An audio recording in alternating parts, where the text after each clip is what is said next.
Welcome to our channel. मुझे कहते हैं अरमीन और मेरा नाम है माहीन। आप देख रहे हो लास्ट रिएक्शंस। और आज की वीडियो देखने से पहले अगर आप इस चैनल पे नए हो तो चैनल को सब्सक्राइब कर दो, वीडियो को लाइक कर दो, कमेंट कर दो, शेयर कर दो, व्हाटएवर यू वांट। साथ में इंस्टाग्राम पे भी जाकर हमें फॉलो कर सकते हो क्योंकि वहाँ पर भी हम डिफरेंट कंटेंट आपके लिए लगाते हैं।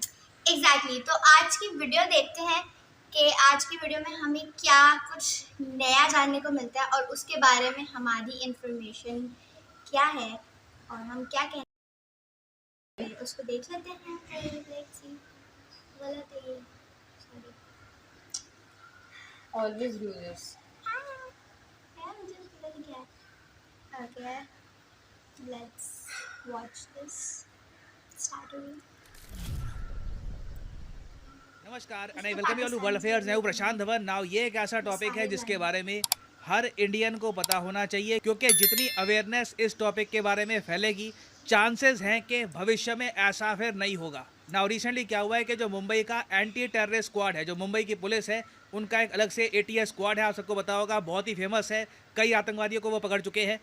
तो ATS ने रिसेंटली एक चार्जशीट फाइल करी, 1600 से ऊपर पन्नों की एक चार्जशीट फाइल करी DRDO साइंटिस्ट प्रदीप कुरुलकर पर। नाउ इस साइंटिस्ट पे आरोप ये लगाया गया है ATS द्वारा कि इन्होंने एक हनी ट्रैप में फंसकर, मतलब कि मोबाइल पर चैटिंग के दौरान इन्होंने ये समझ लिया कि कोई महिला है, वो इनसे प्रेम करती है, जबकि दूसरी साइड में कोई महिला नहीं थी, एक पाकिस्तान का एजेंट था जो इनसे रोमांटिक तरीके से बात कर रहा था। और इसी सब में इन्होंने काफ़ी सारे इंपॉर्टेंट सीक्रेट मिसाइल से रिलेटेड, इंडिया के डिफेंस से रिलेटेड ये लीक कर दिए। ये सब आरोप इन सब पर ATS ने लगाए हैं। अभी केस चलेगा, उसके बाद प्रॉपरली अगर इनको गिल्टी ठहराया जाता है तो हम कहेंगे ये गिल्टी है। अभी के लिए मैं ये कहूँगा कि इन पर ATS द्वारा आरोप लगाए गए हैं, मगर जो डिटेल्स सामने आई है, जो चैट सामने आई हैं, ये बिल्कुल शॉकिंग है। हम ये बिल्कुल नहीं कह सकते यहाँ पर कि कुछ भी नहीं हुआ था। क्वेश्चन अब यहाँ पर यह है कि कितने सीक्रेट्स इंडिया के मिसाइल से रिलेटेड, कितने सीक्रेट्स पाकिस्तान के हाथों चले गए हैं। तो इस वीडियो में हम बात करेंगे कि रिसेंटली हुआ क्या है, किस तरीके से DRDO साइंटिस्ट जिनकी एज 59 की है, ये इस झमेले में फंस गए। आज के समय ये खुद ही रिग्रेट कर रहे होंगे कि कहाँ चला गया मैं, किस रास्ते में चला गया। इन्होंने वैसे कोशिश करी थी यू टर्न लेने की, मगर तब तक थोड़ा सा लेट हो चुका था मामला। तो डिस्कस करते हैं इस टॉपिक को, बहुत कुछ यहाँ पे आपको जानने को मिलेगा। मगर आगे बढ़ने से पहले आपसे पूछूंगा एक क्वेश्चन यहाँ पर यह है कि ग्लोबल पीस इंडेक्स, जिसके बारे में मैं आपको बता चुका हूँ एक प्रीवियस वीडियो में, ग्लोबल पीस इंडेक्स जिसमें रैंक 1 आई है आइसलैंड की, इस इंडेक्स के हिसाब से भारत की रैंक क्या है? यह है यहाँ पे आपकी ऑप्शंस।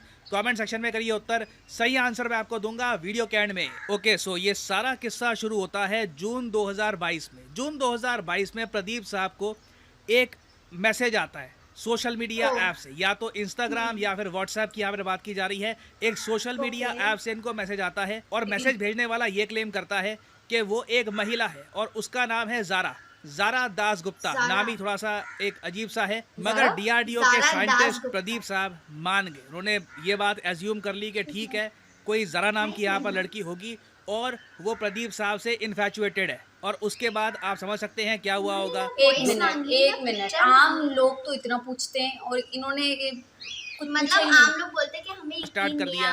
और प्रदीप साहब ने ज़ारा से चैटिंग करी जून 2022 से लेकर दिसंबर 2022 तक। ये टाइम पीरियड देखिए इंडिया को काफ़ी भारी पड़ा, क्योंकि चार्जशीट में ये बताया जा रहा है, जो चार्जशीट में बातें लिखी हुई है, जो रिपोर्ट्स में सामने आई है बातें, उसमें ये बताया गया है कि ज़ारा पहले तो ये क्लेम करती थी कि ये प्रदीप साहब के काम में बड़ी इंटरेस्टेड है, कि ये DRDO में काम करते हैं, वाह सो ग्लैमरस, तो आप मिसाइल बनाते हैं इंडिया के लिए, ब्रह्मोस मिसाइल बनाते हैं।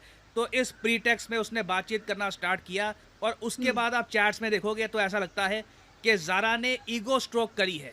ऐसे सवाल पूछे हैं कि अच्छा आजकल रुस्तम ड्रोन बड़ा न्यूज़ में है, क्या रुस्तम ड्रोन पे आप काम कर रहे हैं? क्या ब्रह्मोस के लॉन्चर्स पे आप काम कर रहे हैं? क्या अग्नि 6 को लेकर आपने काम किया? तो बहुत सारी चैट सामने आई हैं जहाँ पे लिटरली आई मीन देखकर दुख लगता है कि ये क्या हुआ है। यहाँ पे आप देख पाओगे ज़ारा ने यहाँ पर लिखा है कि babe I just saw you are working on this. यहाँ पे ऑफ कोर्स बात हो रही है सरफेस टू एयर मिसाइल की, SAM की। उसके जवाब में प्रदीप साहब कहते हैं कि हाँ जी मैं इन पर भी काम कर रहा हूँ। ज़रा पूछती है कि ये काम कब तक कंप्लीट हो जाएगा? वो कहते हैं कुछ हफ्तों में कंप्लीट हो जाएगा। ये जो मिसाइल बनाओगे ये आर्मी को दोगे, एयरफोर्स को दोगे? वो कहते हैं आर्मी एयरफोर्स दोनों को मिलेगा। तो फिर वो आगे पूछती है कि वो टेस्टिंग कंप्लीट हो गई है। तो यहाँ पे ना अब आपके माइंड में भी आएगा कि प्रदीप साहब के माइंड में एक बात नहीं आई कभी कि सामने वाली जो ये लड़की है ज़ारा, कोट एंड कोट जो भी इसका नाम है ज़ारा, ये प्रदीप साहब से ज़्यादा इस बात को लेकर इंटरेस्टेड है कि मिसाइल की टेस्टिंग कहाँ हुई, मिसाइल की रेंज क्या है, क्या मिसाइल का टेस्ट सक्सेसफुल था, अनसक्सेसफुल था। तो ये सब बातें इवेंचुअली प्रदीप साहब के माइंड में भी आई होगी और इन्होंने ज़ारा से बिल्कुल बात बंद कर दी फरवरी 2023 तक। इनको ऑब्वियसली कहीं ना कहीं शक हो गया होगा कि जिससे मैं बात कर रहा हूँ ये कोई नॉर्मल ह्यूमन भी नहीं लग रहा। हर बात में सीक्रेट जानने की कोशिश करना और डिटेल्स निकालने की कोशिश करना, इनको यहाँ पे लग गया कि हो सकता है कि ये कोई और व्यक्ति हो। तो इसलिए प्रदीप साहब ने यहाँ पर ज़रा का नंबर ब्लॉक कर दिया, मगर चार्जशीट के हिसाब से ज़रा ने फिर से दूसरे नंबर से कांटेक्ट करने की कोशिश करी। ये पूछा कि आप मुझसे बात क्यों नहीं कर रहे, क्या हो गया, मेरा नंबर क्यों ब्लॉक कर दिया। और तब तक आप लोग समझ गए होंगे कि इंडिया में ATS इंटेलिजेंस एजेंसीज, उसके अलावा DRDO में कई ऑफिशियल्स हैं, उनको ये जानकारी मिल गई कि इम्पोर्टेंट इन्फॉर्मेशन लीक की जा रही है। और उसके बाद मई 2023 में प्रदीप साहब को अरेस्ट कर लिया गया और उसके बाद ये चार्जशीट सामने प्रेजेंट करी है ATS ने। अब क्वेश्चन यहाँ पर यही है कि जो ये ज़ारा थी या था, हमें पता ही नहीं है ज़ारा बेसिकली है क्या। कोई बड़ी बात नहीं है, कोई दाढ़ी वाला, कोई मोटा सा कोई आदमी हो पीछे चैटिंग कर रहा हो। बट मैं ये कहूँगा ये सब कुछ ना, इसको हनी ट्रैप कहते हैं। किसी व्यक्ति को फीमेल अट्रैक्शन का लालच देकर उससे इन्फॉर्मेशन अट्रैक्ट करना, इसे हनी ट्रैप कहा जाता है। हनी ट्रैप में इंडिया के बहुत सारे ऑफिसर्स, एम्प्लॉयज़, गवर्नमेंट एम्प्लॉयज़ ये फंस रहे हैं। एक और हमको एग्जांपल दिखा था 2022 में, जब एक DRDL के बारे में आपको पता होगा, defence research and development laboratory, DRDO का ही पार्ट है। इसके एक इंजीनियर ने न्यू कैपेबल मिसाइल्स का डेटा लीक कर दिया और यहाँ पर भी जो इशू था ये हनी ट्रैप का ही था। तो एक बात यहाँ पर मैं कह दूँ, पाकिस्तान और कुछ अच्छा करता हो या ना करता हो, मगर लड़की की एक्टिंग मुझे लगता नहीं है कि इनसे बढ़िया और कोई करता होगा। मतलब ऑनलाइन जैसे ये चैटिंग कर रहे हैं, क्योंकि मैं कई रिपोर्ट्स देख चुका हूँ। अगेन मैं अगर सारे केसेस गिनवाना स्टार्ट करूँगा तो ये वीडियो 2-3 घंटे की हो जाएगी। मैंने एक पर्टिकुलर केस देखा था जहाँ पर सेना भवन में एक कर्मचारी था, सरकारी कर्मचारी, वो पकड़ा गया। वो भी एक पाकिस्तानी एजेंट से चैटिंग कर रहा था, ये सोचकर कि ये लड़की है, उससे प्यार करती है। अब यही तरीका जब इसको बताया गया ना कि जिससे तुम चैटिंग कर रहे, ये प्रेम की चैटिंग वगैरह जो तुम्हारी चल रही थी, ये एक्चुअली में एक पाकिस्तान का एजेंट है, उस आदमी को यकीन नहीं हुआ। लिटरली मुझे याद है, मैंने 2022 में आर्टिकल पढ़ा था, honey trapped government employ still to come to terms that the woman he loved was a Pakistani agent. उसको ना अभी भी माइंड में ये बात एक्सेप्ट करने में टाइम लग रहा है कि जिससे मैं चैटिंग कर रहा था वो पाकिस्तान का कोई एजेंट था। तो मतलब जो लड़की की ये लोग एक्टिंग करते हैं, इट इज़ प्रॉब्ली फिनोमिनल। मतलब रिजल्ट हमारे सामने है। और यहाँ पर मैं एक बात और ऐड कर दूँ कि ऐसा नहीं है कि पाकिस्तान की ISI अपनी इन स्किल का इस्तेमाल सिर्फ इंडियंस पे करती है। ये लोग फेलो पाकिस्तानी पर भी काफ़ी बार ये कर चुके हैं। इसके बारे में पाकिस्तान के कई फेमस जर्नलिस्ट, फॉर एग्जांपल अबसार आलम ने इसके बारे में लिखा था कुछ समय पहले। अबसार आलम के बारे में अगर आप नहीं जानते, आपको पता होना चाहिए, बहुत ही ज़्यादा वरिष्ठ इंपॉर्टेंट जर्नलिस्ट हैं। काफ़ी बार पाकिस्तानी मिलिट्री की आलोचना ये कर चुके हैं। ये ओपनली लंबे समय से ये कह रहे थे, मतलब कई सालों से इन्होंने कहा है कि पाकिस्तान के पॉलिटिशियंस को इनकी आर्मी कंट्रोल करती है। पाकिस्तान की ISI काफ़ी बार ना पाकिस्तान के जो पॉलिटिशियंस हैं उनको भी हनी ट्रैप करके उनकी वीडियोस, उनके चैट्स वगैरह अपने पास स्टोर करके रखती है कि कल को मान लीजिए किसी पॉलिटिशियन का नाम ख़राब करना है ना, तो उसकी जो वीडियो है, चैट वगैरह है, वो रिलीज़ कर देंगे। और आप लोग समझ सकते हैं कि सिंस एक जर्नलिस्ट पाकिस्तानी आर्मी की ऐसी आलोचना करेगा तो इस पर अटैक्स भी होंगे। तो कई बार इन पर गोलियां चल चुकी है। बीच में 2022 में इनको एक गोली लगी भी थी, बट थैंकफुली ही सर्वाइव्ड। तो इन्होंने अपने ब्लॉग्स में काफ़ी बार समझाया है कि किस तरीके से ISI अपना जो हनी ट्रैप है इसके लिए एक पूरा विंग बना कर रखती है। लिटरली ये लोग प्रैक्टिस करते हैं। अच्छा अब क्या बोलना है बेबी, अब क्या बोलना है सोना है, पूरा लिटरली इनके पास एक टेम्पलेट होता है कि कैसे बात करनी है वगैरह, रणनीति के साथ आगे बढ़ते हैं ये लोग। और ऑब्वियसली देखिए, हम लोगों का कंसर्न मेन ये है कि इंडियंस को इस हनी ट्रैप के बारे में प्रॉपरली पता हो। ये बहुत ही ज़्यादा इम्पॉर्टेंट है और इसलिए मैंने आपको कहा है कि इस न्यूज़ को चाहे आर्टिकल फॉर्म में और जगह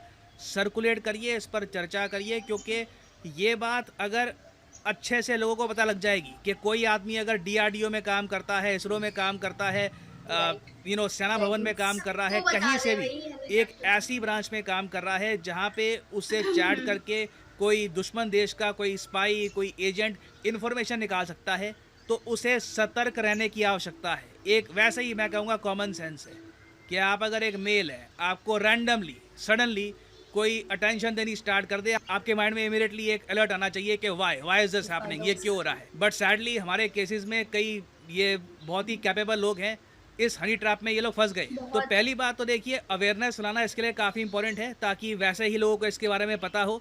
दूसरा काम हम यहाँ पर ये कर सकते हैं कि जो सोशल मीडिया ऐप्स है ना, ये DRDO साइंटिस्ट के लिए, जो डिफेंस मिनिस्ट्री में जो लोग काम करते हैं, उनके लिए ऐसी ऐप्स बैन होनी चाहिए। क्योंकि आप देखो, इंडियन आर्मी ऐसे रास्ते पर चल चुकी है। आप इंडियन आर्मी को देखोगे तो इनका जो व्हाट्सएप है और इंस्टाग्राम वगैरह वेरियस और जो ऐप्स है, इन्होंने बैन कर रखी है ताकि कुछ क्वेश्चन ही ना खड़ा हो। क्योंकि ऑब्वियसली हम नहीं चाहेंगे कि ऐसे हनी ट्रैप के जो ये टैक्टिक्स हैं पाकिस्तान हमारे जो ऑफिसर्स हैं उन पर भी यूज़ करे। तो ये जो लगातार हनी ट्रैप के केसेस सामने आ रहे हैं, इसका यही सॉल्यूशन है, अवेयरनेस और उसके अलावा सोशल मीडिया ऐप्स पे रिस्ट्रिक्शंस। और मेरा मानना यह है कि इन दो स्टेप्स को अगर हम प्रॉपरली फॉलो करते हैं तो आराम से ये प्रॉब्लम हम कंट्रोल कर लेंगे। फिर उसके बाद देखिए ISI के जो एजेंट्स हैं उनके पास ज़्यादा रूम बचेगा नहीं कुछ करने के लिए। तो ये मैं कहूँगा बहुत ही एक इम्पॉर्टेंट एस्पेक्ट है जिस पर हमको फोकस करना चाहिए। बहुत ही ज़्यादा आसानी से हमारी इन्फॉर्मेशन लीक हो जाती है। We must stop this. ना वापस आते हैं अपने क्वेश्चन की तरफ कि ग्लोबल पीस इंडेक्स में भारत की रैंकिंग क्या है। तो सही उत्तर यहाँ पे है ऑप्शन बी, 126 है इस बार भारत की रैंकिंग आउट ऑफ 163 कंट्रीज। याद रखिएगा, ये टॉपिक बहुत न्यूज़ में है, इससे रिलेटेड किसी भी एग्जाम में क्वेश्चन आ सकता है। और फाइनली यहाँ पर मैं ये भी ऐड कर दूं कि आप किसी भी एग्जाम की तैयारी कर रहे हैं, चाहे SSC, UPSC, बैंक, आप परचेज कर सकते हैं अनअकैडमी के क्वालिटी कोर्सेज। कमेंट सेक्शन में जाइए, पिन कमेंट में यहाँ पे आपको मिलेंगे link. For example let's say आपको प्रिपेयर करना है UPSC के एग्जाम के लिए, तो UPSC के लिंक पर यहाँ पर करिए क्लिक और यहाँ पे आप परचेज एग्जाम के क्वेश्चंस के ऊपर okay, so it was a video. यार यहाँ पे मैं ये कहना बहुत चाहूँगी, ही ज्यादा यहाँ पे मुझे ऐसा लगता है कि जहाँ पाकिस्तानी उन्होंने मतलब बनकर करा है ना, वहीं पे यार अब पता नहीं अग्री करेंगे लोग या नहीं करेंगे। मुझे ऐसा लगता है कि कोई अगर आपको ट्रैप करने की कोशिश कर रहा है ना, तो आपके ऊपर भी है कि आप ट्रैप हो रहे हो।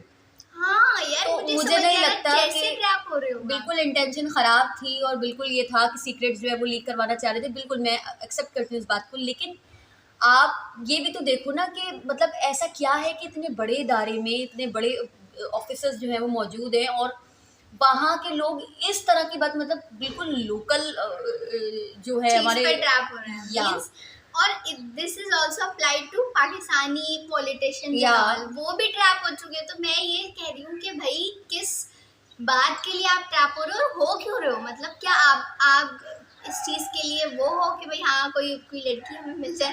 और मतलब 59, हिज एज इज 59, श्योरली वो मैरिड होंगे, किड्स होंगे, श्योरली सारी उनकी चीज़ें होंगी। चलो if you want to date somebody ना, तो आप किसी लेजिट बंदे को जो आपकी नज़र के सामने हो या आप उसको पर्सनली जानते हो वो करो। आप अगर मेरा आपको तो इंडिया में तो शादियों वाला कॉन्सेप्ट भी नहीं है ना, इंडिया में तो इस तरह का कुछ है ही नहीं।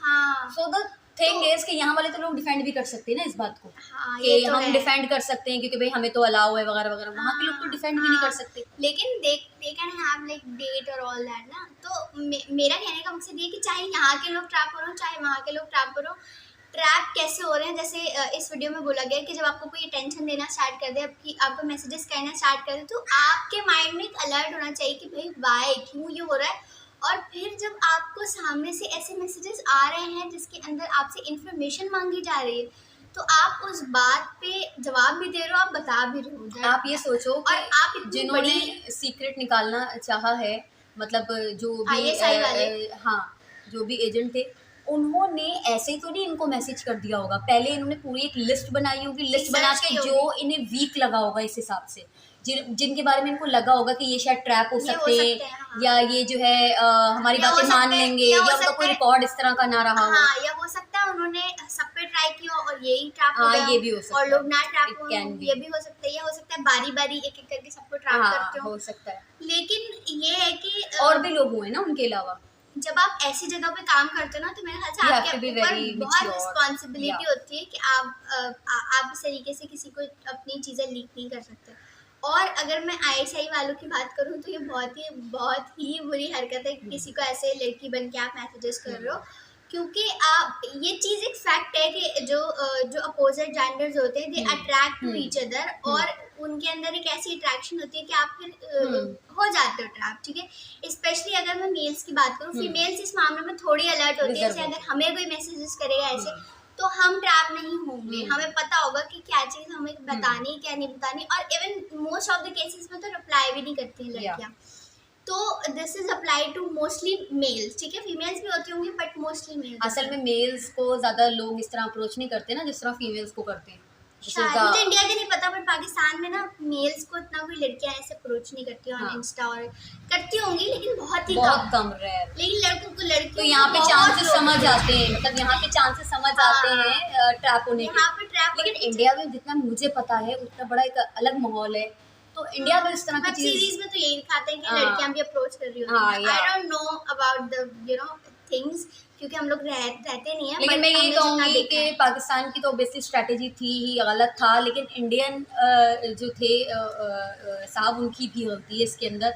सिर्फ ये वन हैंडेड नहीं है, क्योंकि कोई भी आपको कैसे भी ट्रैप करना चाहे, अगर आप नहीं होना चाहते तो आप नहीं होते। और अगर बात कर भी रहे थे तो एटलीस्ट उनको इतनी इन्फॉर्मेशन नहीं देनी चाहिए। यार 8 महीने उन्हें नहीं पता चला। Oh god. Okay, so it's horrible. और आई थिंक ये सिर्फ उन लोगों के लिए नहीं, आम लोगों के लिए भी एक मैसेज था इसके अंदर कि आम लोग भी ऐसा या। करते हैं भाई, लड़कों को ही बन के बातें कर रहे होते हैं लड़कियों से।